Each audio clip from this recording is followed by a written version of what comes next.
Hello and welcome to Sri Lanka. My name is Tomek Małek and today I would like to show you how to prepare a sparkling mocktail with a Dilmah elixir of a Ceylon tea.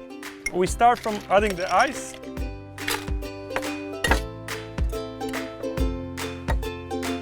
We prepare our shaker and start with 20 milliliters of Dilmah black tea with mango.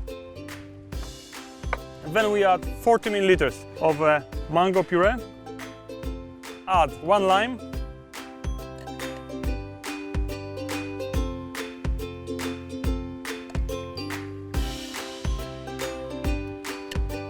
And shake it well.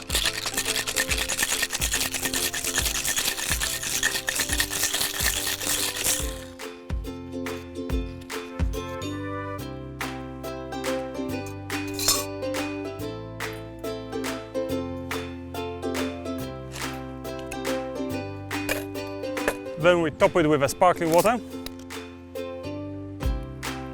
Stir it gently and garnish with a mango.